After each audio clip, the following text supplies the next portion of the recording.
Šiandien Kimba laidą pristato valčių ir katerių salonas Vilniuje Terminalas.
Sveiki žvėjai. Labas rytas, bičiuliai. Labą rytą.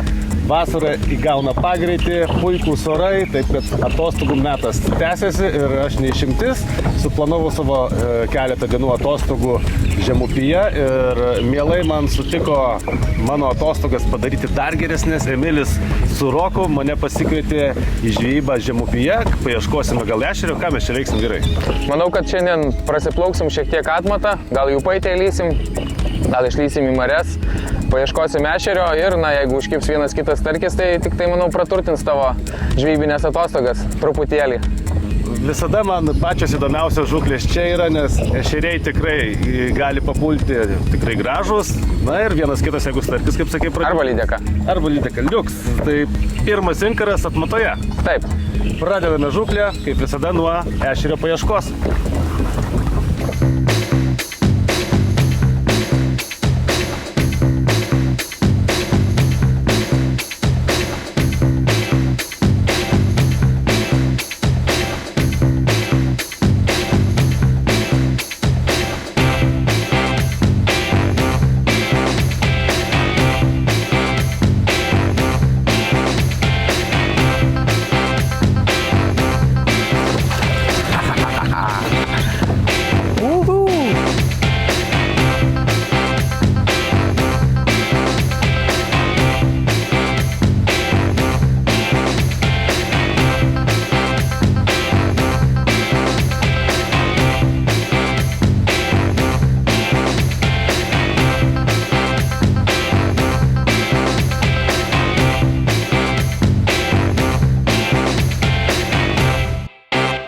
Guminukų formos ir spalvos turi neabejotiną reikšmę ešerių žvejyboje. Patys įsitikinot ir matėt, kad tikrai ne ant kiekvieno kimba ir keičiam, ieškom ir atradus tam tikras teisingas spalvas ir dydžius įmanoma pagauti ir įmanoma netgi tikrai labai smagiai pažvejoti, nes kol kas žvejyba trunka geras 1,5 valandos, o žuvies jau pamatėme tikrai nemažai.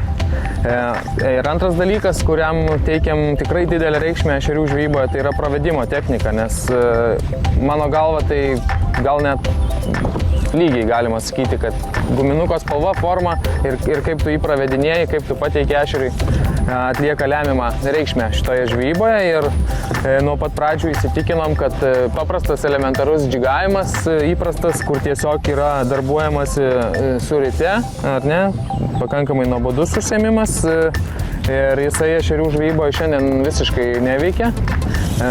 Tokiu būdu sulaukėm keletos tik tai kibimų ir viskas. Ir praktiškai sąlygos padiktavo, kad reikia ešeriui daug įdomesnio žaismo ir rekomenduočiau visą laiką ieškoti būtent to įdomesnio žaismo ir tam tie japonai suka galvas, gamina panašių meškerykačių, tačiau skirtingus modelius, šiek tiek skirtingus užmetimo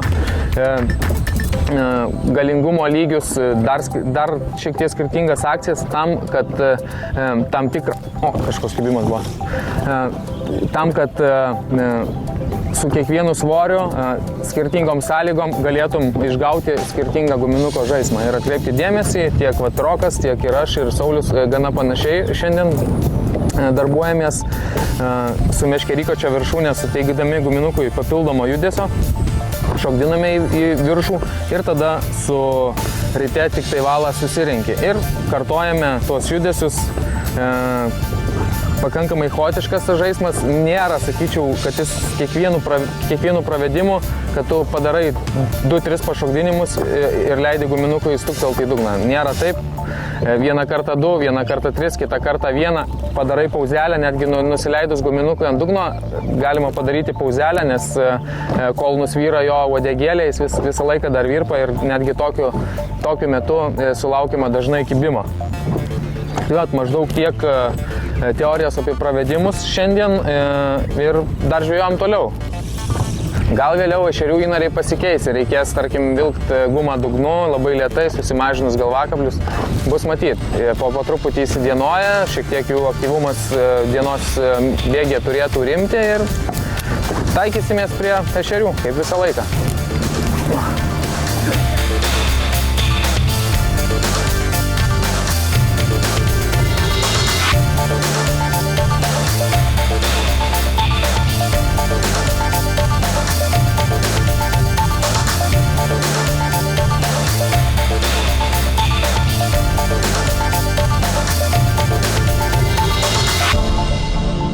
Na, šiandieną per daug nevarginsiu dabar kalbomis, ant kokių masalų čia, kas kur kibo, šiek tiek žvejybos papasakojo Emilis, teorijos, aš labiau išsiplėsiu apie masalus ir naujovės skirtas ešeriam iš Reins gamintojo, iš studijos, nes visgi atostogos.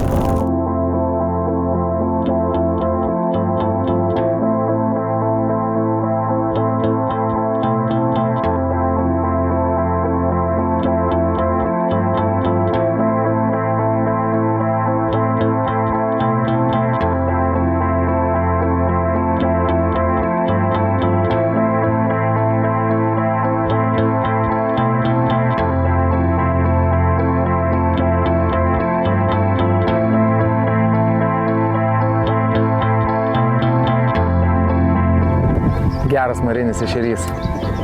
Panašu, kad jie užėję į atmatą. Čia kažką tai veikia, maitinasi. Dabar yra ne per seniausiai išsiritęs mailius. Tai jie šito mailiaus atėjo matyt pakirsti.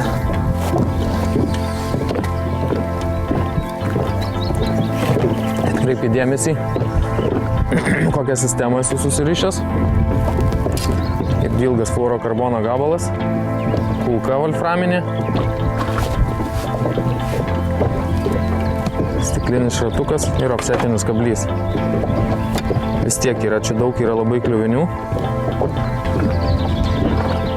todėl būtent tokia sistema gelbsti dažnai nuo jų. Tai pademonstruosiu, kaip guma užsimauna.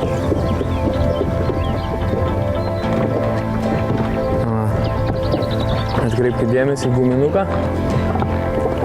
Reins G-Tail Saturn 3,5 dydžio ir tie ranteliai yra idealūs būtent paslėpti kablio geluonį. Ešerys paima, kibimas visą laiką kibdamas visą laiką suspaudžia užtektinai ir pasiveria ant kablio.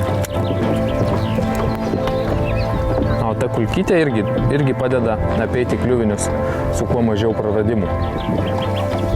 Na ir aišku, ne paskutinį vaidmenį atlieka, kartais padrebinant, išgaunamas garsas. Viskas. Štai jau pačioje pirmoje vietoje mano sistemėlė pradeda duoti vaisių. O ten ties manim yra damba. Praplaukėm kažkur 2,5 metro gylio ir būtent ant jos jau pasrovinio šlaituko kažkas tai vis sudrebina meškerykotį. Gera pradžia.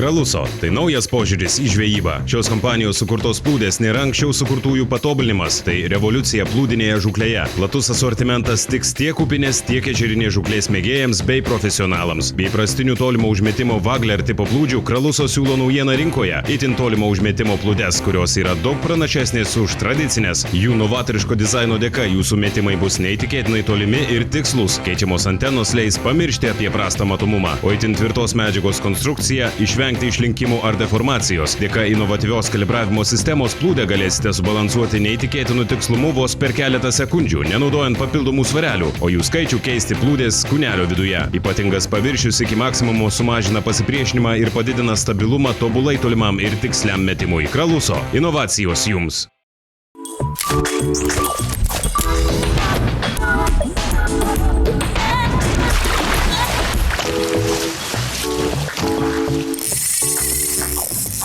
Šios dienos tema yra ešerių gaudymas žemupyje, būtent atmatoje, galbūt mariose. Taigi apie tai šiandien ir norime pakalbėti, šiek tiek pasigilinti į masalų naujienas, konkrečiai Reins naujienas, taipogi apžvelgti rites, valus ir rekomenduojamus mūsų meškerykočius. Jeigu susiruošite keliauti į žemupį, galbūt gaudysit su mūsų gidu, galbūt patys plauksite, turėsite šiokios tokios informacijos. Ir manau, kad pats laikas pradėti ilgai negaištant ir kalbėti apie būtent Reins naujienas, apie kurias mums visą laiką yra labai malonu kalbėti, nes tai yra japoniški guminukai, su kuriais gaudome dažniausiai. Ir šiemet jie pristato keletą naujų modelių ir naujų spalvų būtent mūsų rinkai ir mūsų žuvims, mūsų ešeriams šiuo konkrečiu atveju. Ir norėčiau pradėti be abejo nuo kurli guminuko. Tai yra ištestos formos, sakyčiau, twisteris. Mums pakankamai įprastas masalas twisteris, tačiau jo uodegėlė yra labai ilga ir dėl to guminukas dirbdamas išsitiesia į tokią, kaip mes vadiname, į tokią šiokią tokią dešrą. Uodegėlės darbas yra pakankamai toks lengvas, nesukelia labai stiprių virpesių ir va ši guma yra būtent Klaipėdos žemupio regione yra naudotina dviem būdais.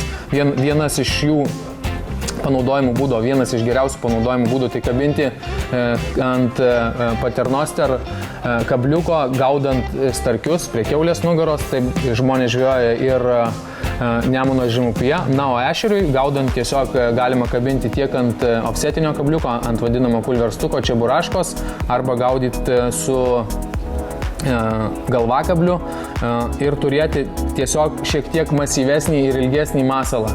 Žemupyje, bičiuliai, esam pastebėję labai dažnai, kad ešerys nori stambesnio masalo negu, tarkim, gaudant kažkur kitur Lietuvoje, Aukštaitijos ežeruose, kur dažnai veikia 2,5 colio masaliukai. Dar vienas visiškai naujas modelis tiek Reins guminukų gamoje ir pasiekęs iš karto Lietuvą yra kurli šedas, 3,5 colio. Šiaip lyg iš vienos pusės galvotum, kad pakankamai didelis masalas, bet jis jau yra gerokai toks matosi smulkesnis. Turi pusę jo ilgio užima kūnelis ir paskui labai su nedideliu riestumu yra uodegytė, kuri užsibaigia tokia kanopėlė. Jo darbas pasižymi tuo, kad jis labai tiksliai atkartoja mailiaus judesius. Atkreipkite dėmesį, kaip vandenį juda žuvies mailius. Jis tikrai neturi tokio agresyvaus uodegos darbo, kokį turi, tarkim, įprastiniai mums riperio arba twisterio formos guminukai. Uodegytė juda praktiškai nepastebimų dažnių ir Reinso inžinieriai ir biologai, stengdamiesi atkartoti tą tikrą mailiaus judesį, sukūrė šitą masalą būtent tokios formos. Manau, kad mes jau pažvejosime šiais metais dar daugiau ir išbandysime, kaip jisai vilioja ešerius ne tik žemupyje, bet ir kitose Lietuvos vandens telkiniuose. Keliaujam toliau, vėlgi galbūt ne naujiena Reins gamoje, tiesiog daugiau šių guminukų pasiekė Lietuvos parduotuves ir tai yra Reins GTL grubas, pasižymintis labai grublėtų kūneliu. masyvia twisterio uodega, kuri sukelia tikrai labai didelį virpesį ir tinkama žvejoti pakankamai neaktyvę žuvį. Ja prižadina, galima sakyti, šita guma yra 3 ir 4 colių ilgio. Ir dar viena jos ypatybė, kad jinai yra labai tinkama žvejoti su offsetiniais kabliais. Tas grublėtas paviršius yra neįtikėtinai patogus būtent įsekti kabliuko smaigalį ir vėlgi tai reiškia, kad tam tikriose abrazyviose vietose, kuriuose yra daug kelmų, daug žolių, gaudyti su čeburaška arba su kulka ir slėpti offsetinio kabliuko geluonį. Į juos labai patogu ir krapštyti iš tokių vietų pasislėpusius plėšrūnus, ešerius šiuo atveju ši guma tinka kuo puikiausiai. Na ir ko gero paskutinė naujiena, kurią turime ant stalo, tai yra Reins AG Adder Shed guminukai. Jau galima sakyti riperio formos guminukai, šiek tiek ištestos formos, turi nedidelę kanopėlę gale ir šios guminukus galima naudoti 2 atvejais, kaip tradicinį riperio formos guminuką, tiesiog mauti ant kalvakablio arba ant čeburaškos ir įprastai džigauti. Jie pasižymi labai smulkių uodegos darbų ir šiek tiek, galima sakyti, yra panašus į mano minėtusius kurlišedus. Savo darbu nesukelia tokio aktyvaus virpesio ir, tarkim, esant šiltesniam vandeniui, kai ešerys nori pasyvesnio masalo, nori tokio lengvesnio, švelnesnio padavimo, gali būti tinkami ir taipogi galima juos labai sėkmingai mauti ir naudoti kaip dropshotinį masalą, nes ta uodegėlė yra labai nedidelė, galima sakyti netgi miniatiūrinė ir žaidžiant jau pakankamai stacionariai, su jais taipogi galima išgauti labai gražų žaismą ir sėkmingai žvejoti ešerius. Ir dar šiek tiek norėčiau, baigdamas jau visiškai temą apie reinsus, taipogi noriu paminėti, kad gana ženkliai prasiplėtė spalvų gama ir, kokie būtent mūsų žvejyboje guminukai veikia, kokios spalvos, galite atkreipti dėmesį, žiūrėdami šiandienos mūsų laidą.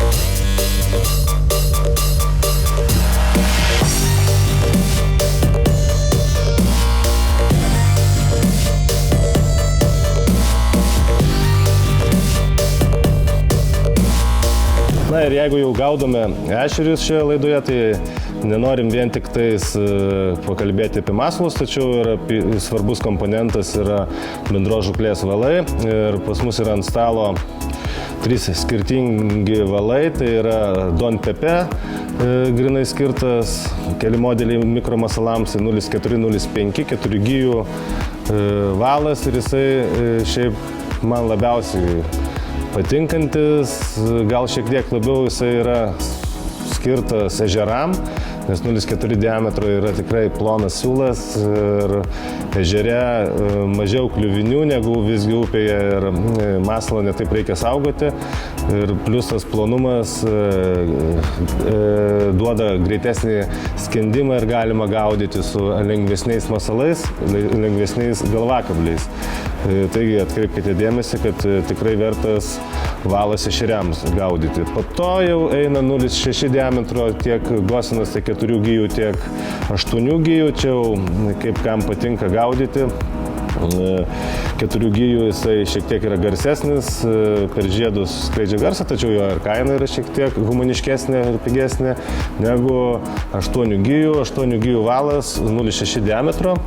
tikrai pakankamai plonas ir jisai yra jau universalus, tinka tiek ir ežeram, tiek ir žemupio upėm ir netgi su tokiu plonu valu galima pakankamai naudoti ir didesnius galvakablius ir gaudant net ir srovėje, jeigu reikia lengvesnio pateikimo, kaip atmata, tarkim, dabar šiltas vanduo ir tas greitas toks kritimas ne visada patinka žuvims, taip kad lengvas galvakablis, 0,6 diametro valas ir tikrai užsidėjus 10 gramų galvakablį be jokių problemų surasite dugną, nors ir pakankamai nemaža yra srovė. Ir tas masalo toks patikimas lengvas tokių metų laikų tinka ne tik ešeriam, bet ir starkim, ir lydekom, įvairiom žuvim. Taip kad atkreipkite dėmesį, nuo 0,4 diametro iki 0,6 diametro valai pinti tinka gaudyti ešeriams. Tai yra pagrindiniai valai. Na, toliau gal pereisime prie pačio įrankio, kokiais įrankiais rekomenduotume gaudyti dryžuotusius. Taigi, turiu keletą dydžių to pačio modelio ričių, kurias naudoju tiek lengvesniam mikromasalų džigeliui, tiek ir šiek tiek stambesniam masalam skirtų daugiau gaudyti atmatoje ar šiaip nemune. Taip kad MGX Bugarsijos, kuom šitos ritės man patinka, kad jos yra labai lengvas ir tikrai pakankamai užtenktinai turinčios galios. Tai tokią ritę kaip 30 diametro aš naudoju tiek džigui, tiek ir gaudant atmatoje ešerius su mikromasalais. Na, o 20-tuką aš labiau naudoju gaudant ešerius jau ežeruose. Ir savaime suprantama, jos privalumas 176 gramai, labai lengvas ir galima dėti ant liaunų, gerų, išlengvintų įrankių. Tiek trumpai aš apie riteles, na, Emilis gal šiek tiek plačiau papasakos apie pačius įrankius. Tai yra keletas padėtų mikromasalinių įrankių.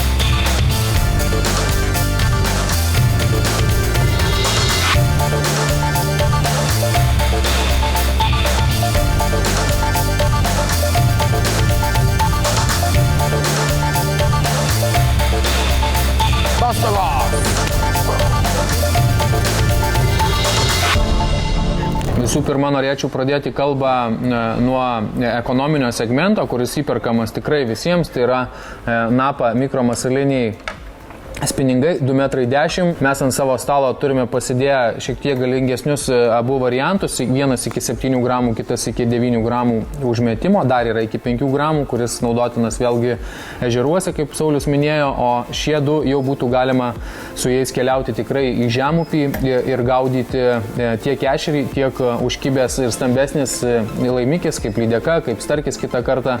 Tikrai su šitais dviem spiningėliais bus kuo puikiausiai ištrauktas, o jautrumo jiems irgi pakanka žvejojant su nedidelė ritele ir be abejo pintų valu, apie kurios kalbėjo Saulius. Na, o jeigu kalbėti apie pačius geriausius įrankius, kurie yra sukurti būtent šiai žūkliai, ešerių žūkliai mikromasalais, tai yra mūsų su Saulium mėgstamieji TICT modeliai. Mes turim 4 spinningus, kuriuos jūs jau esat matę mūsų laidose ne vieną kartą ir vėlgi galim šiek tiek trumpai perbėgti per juos visus. Pirmas yra baltasis Ralgo 66, tai yra smagus, elastingas mikromasalinis spinningas, žvejoti su masalais, sakysiu viską iš praktikos, su masalais iki 7-8 gramų, didesni svoriai jį šiek tiek jau perkauna, bet būtent tam diapazone nuo 1 iki 7 gramų jis yra labai puikus. Su juo žvejau upėtakius, atsimenat, upėtakių žvejyboje irgi labai puikiai pasiteisino. Dar vienas mano, kaip aš dabar sakau, naujoji meilė yra žmona neįsidėjus, aš manau, Ice Cube Rocking Power, tai yra sutvertas kotas, galima sakyti, nežinau, ar japonai žino apie mūsų žemupį, tikriausiai nežino, bet vat, šitas kotas yra tikrai sutvertas ešeriams ir starkiams gaudyti su lengvais masalais Nemuno žemupyje ir Kuršių mariose.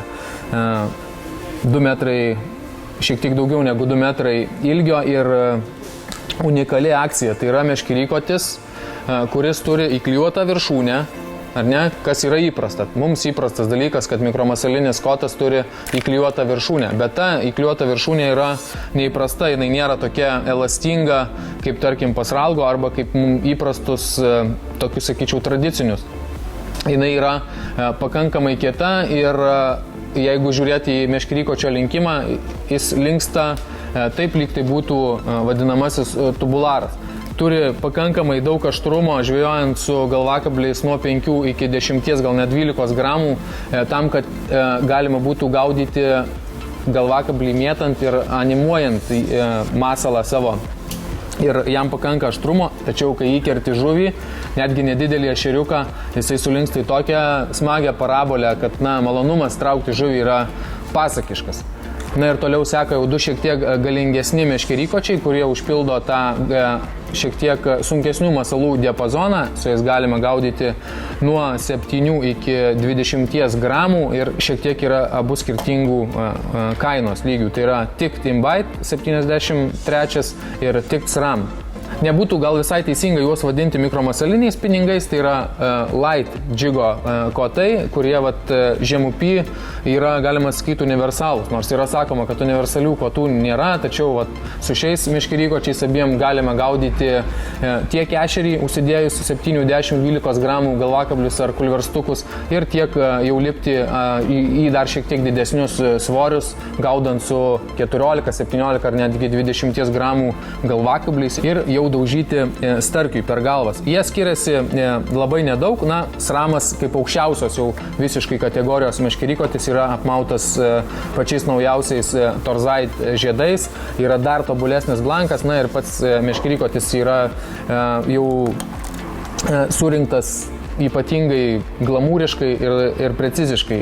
Invaitas nuo jo skiriasi šiek tiek, kad yra, galbūt šiek tiek grubesnis ir netoks preciziškas, tačiau abiejų kotų jautrumas yra, galima sakyti, vienodas. Jo, pakankamai tai puikus derinys ir kalbant apie SRAMą, tai yra mano pats mylimiausias. Aš su juo gaudau ir starkius, ir lydekas, ir ešerius. Kaip ir minėjo Emilis, tai yra universalus įrankis ir puikus derinys su 30-tuku ryte, taip kad pasiėmus tokią kombinaciją, nuvažiavus į žemupį, uždengiat, kaip sakoma, viską. Praktiškai daugiau nieko nereikia, nebent jau gaudant kiaulės nugaroje, tai jisai tikrai yra per liaunas ir nerekomenduočiau ten važiuoti gaudyti starkių, jeigu didelė yra srovė, ten reikalinga 30 gramų, o jisai maksimum iki 20 gramų lengvų užmetimų.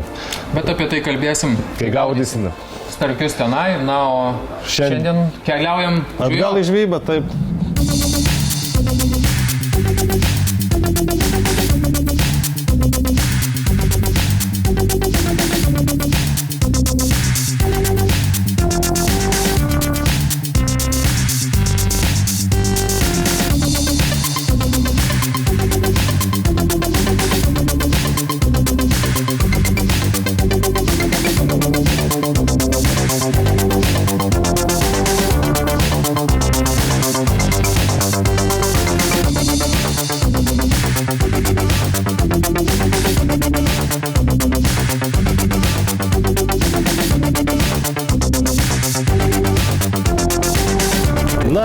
Atostogų diena baigėsi ir noriu padėkoti tiek Rokui, ačiū tau Rokui, kuris puikiai žino, kur ešerys gyvena atmatoje ar tai Kuršių mariose, tiek savo draugeliui Emiliui. Ir tikrai atostogos įgauna pagreitį ir jeigu kils noras pažvejoti šitose kraštuose, kreipkitės į Roką arba užsukite pas Emilį į krautuvę iš žuklės ir tenais jisai jums papasakos, kas, kur ir ant ko kimba šitame regione. Šiandieną žuklė baigta, keliamės į laivybos tematiką.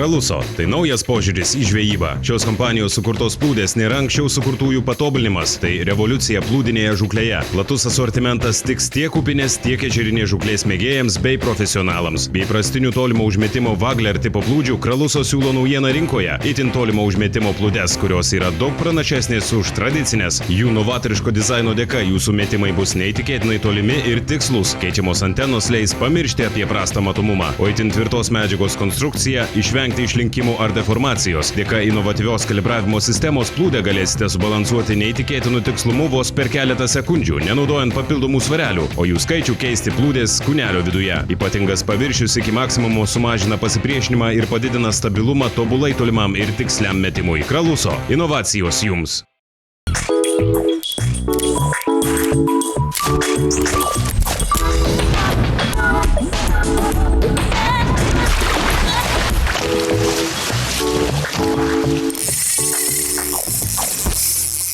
Sveiki bičiuliai, mes pradedame šiandien Kimba laidos dalį apie laivybą ir lankomės šiandien laivo sandėlyje Klaipėdoje. Su mumis yra Egidijus. Sveikas, Egidijau. Jūs jau pažįstate, tai yra laivo sandėlio konsultantas ir žmogus atsakingas už Raymarine echolotus. Ir šiandien kalbėsime apie Raymarine, bet ne echolotus. Kaip tiksliai šitas dalykas vadinasi? Daugiafunkcius tinklinius monitorius. Taip, šiandien kalbėsime apie daugiafunkcinius tinklinius monitorius, kurie yra skirti jau nebe tik žvejybiniams nedideliems laivams, bet žmonėms, kurie turi rimtus laivus, turi rimtesnės jachtas, tiesiog didesnius laivus, su kuriais einama į jūrą, kurie plaukia pro vartus Klaipėdos uoste ir tiesiog pramogauja arba ir žvejoja jūroje. Taigi, čia turime Raymarine daugiafunkcius tinklinius monitorius, kurie yra S serijos aukščiausios, labiausiai pažengusios įrangos monitoriai, kurie, kaip matot, turi tikrai daug funkcijų, įjungti 4 sonarai, įjungtas video vaizdas, galima prijungti kameras, radarai, variklio duomenys ir visos kitos funkcijos, kurios tikrai pravers jums ant vandens. Ir manau, kad reikia apie tai iš eilės po truputį pakalbėti ir šiek tiek pasigilinti. Šiame stende turime 3 panašaus funkcionalumo monitorius. Aišku, skiriasi jų dydis, kaip ir patys matote, bei jungčių kiekis, kuriuo galite pasinaudoti prijungiant atitinkamus prietaisus kaip radaras, autopilotas, automatinė identifikavimo sistema bei variklio duomenis. Jeigu teisingai supratau, iš esmės yra taip, kad kuo didesnis monitorius, tuo jame yra daugiau skirtingų jungčių ir tuo didesnėme laive esančių daugiau prietaisų galima susijungti į vieną ekraną ir viską matyti viename ekrane. Taip, Emili, visiškai teisingai. Ir aišku, kuo daugiau prietaisų yra laive, tuo labiau norisi visus tos funkcijas matyti viename ekrane. Dėl to ir patogiau turėti didelį monitorių, nes pastoviai matysite visą informaciją. Gerai, keliaujame toliau. Man kaip žvejui iš esmės aktualiausia, ką aš gaunu iš štai tokio monitorius, ne? Kas jame yra daugiau negu, tarkim, Raymarine Dragonfly echolotuse, su kuriais mes žvejojam. Ką tu gali pasakyti apie Raymarine Hybrid Touch monitorius? Ką žvejys, paprastas žvejys, tarkim, įsigijęs rimtesnį laivą, pasistatęs tokį monitorių, ką jisai jame turi daugiau? Visų pirma, kaip ir minėjome pradžioje, norėčiau pabrėžti, kad tai yra tinklinis monitorius, kuris iš karto yra daug geresnis negu Dragonfly serijos monitorius. Jame matome ne tik tradicinius jums įprastus Chirp ir Downvision struktūros vaizdus dešinėje pusėje, bei šoninį vaizdą ir Clear Pulse Chirp sonarą kairėje pusėje. Kaip matau, tas vadinamasis Clear Pulse sonaro vaizdas duoda dar ryškesnį vaizdą negu įprastas Chirp sonaras. Dėl ko taip yra? Taip, tai tikrai daug ryškiau rodantis vaizdas, nes jo galingumas yra netradicinis 600 W, o 1 kW, plus jis papildomai siunčia papildomas bangas, kas identifikuoja taikinius dar aiškiau. Na va, bičiuliai, ką tik išsiaiškinom, kad echolotai ir žuvies paieška nesibaigia ties Chirp technologija, kuri, man atrodė, kad tai jau yra kosmosas, kai įsigijau pirmąjį Raymarine Dragonfly echolotą. Kaip ten vadinasi, jeigu dar kartą primink? Chirp Clear Pulse technologija. Chirp Clear Pulse technologija ir man, bičiuliai, kaip profesionalai atrodo, kad dabar jau man reikia tokio vaizdo, kaip matėme ekrane, kad mano žuvies paieška taptų dar geresnė. Kągi, keliaujam toliau, aiškinamės toliau apie šių monitorių, daugiafunkcinių monitorių funkcijas, kas dar yra svarbu jachtos ar didesnio žvejybinio ar tiesiog pramoginio laivo savininkui, kas dar yra jungiama į šitą monitorių ir ką dar galima matyti.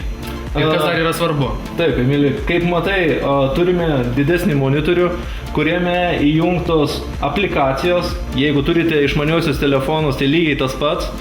Galima tiesiog lengvai pasirinkti bet kurią aplikaciją ir pradėti žiūrėti, ką dar turime. Taigi, čia turime daug skirtingų aplikacijų. Galbūt pradėkime nuo jūrinės laivybos svarbiausio dalyko, tai yra radaras. Jį įjungti labai paprasta, lygiai taip pat kaip telefono aplikacija. Dabar matome sunkiai suprantamą vaizdą nepatyrusiai akiai, bet tuoj pat galėsime parodyti, kaip tas panaudojama praktikoje. Grįžtame atgal į pradinį langą ir spaudžiame jūrlapį. Jūrlapyje matome tradicinę batimetriją su visais būjais, su visa informacija apie dabar esamą vietą. Kaip matote, čia yra simuliacija, dėl to negalvokite, kad čia yra mūsų regionas. Kaip matote, radaro vaizdas užsilieja ant žemėlapio viršaus su papildomu sluoksniu. Ko pasiekoje jūs matote, kaip skiriasi vaizdas iš batimetrinio žemėlapio ir kaip vaizdas atrodo iš radaro vaizdo, kai, pavyzdžiui, vidury kanalo stovi laivai, kurių jūs nematytumėt su standartiniu batimetriniu žemėlapiu. Ir jeigu plauktumėt blogų orų ar esant rūkui, tikrai nepastebėtumėt ir galbūt netgi įvyktų incidentas, dėl kurio reikėtų paskui pagalvoti, ar tikrai vertėjo neįsidėti radaro. Tai dabar tu man paaiškink, šitie brūkšneliai čia yra stovintys prisišvartavę laivai, ar kaip? Taip. Jeigu imtumėm iš praktinės pusės ir tikrai ten nuplauktumėm į tą vietą, pamatytumėm, kad ten stovi viena arba dvi eilės laivų ir ten yra krantinė. Nes čia yra uosto simbolis. Jeigu prisartint tai va, taip. Čia yra uostelio simbolis, kuris reiškia, kad tai yra uosto akvatorija. Tai prisartinus ir matosi, kad čia yra krantinė. Krantinė, prie kurios prisišvartavę laivai. Tai jeigu tokį vaizdą matytume panašius brūkšnikus jau ant atviros jūros, tai reikštų, kad ten yra laivas. Šalia yra laivai. Laivas arba užsinkaravęs, arba judantis laivas. Čia turime radarą, kuris jums tikrai padės sunkią dieną jūroje, kai nieko nesimato, kai yra blogos oro sąlygos, rūkas. Tada galite puikiai pamatyti, kas darosi jums aplinkui. Echolotas, jūrlapis, radaras, kol kas visos funkcijos reikalingos ir aiškios man kaip žvejui. Kokios dar yra šio multifunkcinio monitoriaus galimybės? Emili, dar viena funkcija būtų duomenys. Duomenys susideda iš variklio duomenų, energijos šaltinių duomenų bei visos kitos informacijos, kurie ateina iki jūsų monitoriaus. Spaudžiame duomenų langelį. Matome, kad turime du variklius. Matome, kiek esame sunaudoję degalų, įtampas, gylį, greitį, generatoriaus krovimo baterijų, trimtabus. Matome variklio ekonomiką litrais per kilometrą. Taip pat galime matyti ir plaukimo kryptį, vėjo duomenis, oro temperatūrą, kokia vandens temperatūra, nustatyta greitį. Taip pat aišku ir laikas, bakas. Žodžiu, vos ne visą savo gyvenimą, kaip matau, galima matyti duomenų ekrane ir taip išeina, kad juose galima matyti tiek visą informaciją apie variklio veikimą, apie visų variklių esančių laive veikimą, taip, apie akumuliatorių, baterijų dydžius ir voltažus ir taip toliau. Kaip supratote, galimybės yra tikrai neribotos, galite susidėti tikrai visą informaciją bei tokią informaciją, kurios dar nežinote. Dėl laiko stokos šiandien nebekalbėsime apie autopilotą ir automatinį identifikavimo sistemą. Galbūt tai paliksime kitai laidai, kai su Emiliu išplauksime į lašišų žvejybą ir tam bus puikia proga pakalbėti apie tai bei praktiškai jums pademonstruoti. Paskutinis dalykas, ką norėčiau akcentuoti, tai vartotojo aplinkos galimybės. Kaip matote, monitorius susideda tikrai iš lengvai valdomų aplikacijų, lygiai tas pats, jeigu turite išmanųjį telefoną, galima keisti, apkeisti, sukeisti funkcijas, kaip jūs pageidaujate. Egidijus čia išvardino daugybę tarptautinių ir sunkiai suprantamų žodžių. Manau, kad reikia paprašyti pademonstruoti visą tai praktiškai.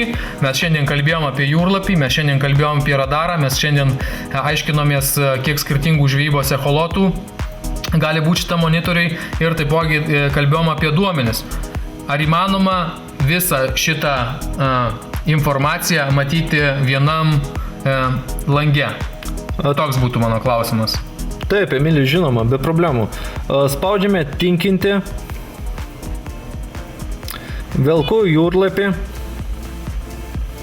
velku radarą, velku žvejybos echolotą bei surandame duomenis. Kaip matote, visas procesas yra ganėtinai lengvas ir lengvai suprantamas. Viskas. Ir baigiame. Galime įvesti savo norimą pavadinimą arba tiesiog priimti ir išsaugoti. Kaip matote, turime naują aplikaciją, kurią ką tik iškepėme ir galime pasižiūrėti jos vaizdą. Na va, bičiuliai, viskas aišku. Jūrlapis, radaras, echolotas ir duomenys. Viskas viename ekrane ir, kaip jau supratote, viską galime keisti taip, kaip mums galėtų būti patogu ir kaip mes įsivaizduojame, kad mums bus patogu. Tiek, bičiuliai, šiandien suspėjome pakalbėti apie Reimarin daugiafunkcinius tinklinius įrenginius. Kaip jau suprantate, šiuolaikinė navigacinė įranga yra pasiekusi tokį aukštą lygį, kad mes uždirbėm tik tai mažą dalį per šitas 10 minučių, kurias turėjome. Ačiū Egidijau už konsultaciją. Bičiuliai, šitas žmogus apie tai žino geriausiai. Jeigu planuojat kažką panašaus įsigyti, didelį laivą ir apsirūpinti navigacinę įrangą, galite pasikonsultuoti su juo asmeniškai laivo sandėlyje Klaipėdoje. Mes tikiuosi dar su juo išplauksime į lašišų velkiavimą kažkada rudenį ir šiek tiek pasigilinsim dar plačiau į autopiloto panaudojimą, automatinės paieškos sistemą ir dar šiek tiek giliau įlysime į nepažintus mums vandenis. Na, o šiandien su jumis atsisveikinam, sakom iki ir susitiksime lygiai po savaitės, tuo pačiu metu. Ate. Viso gero.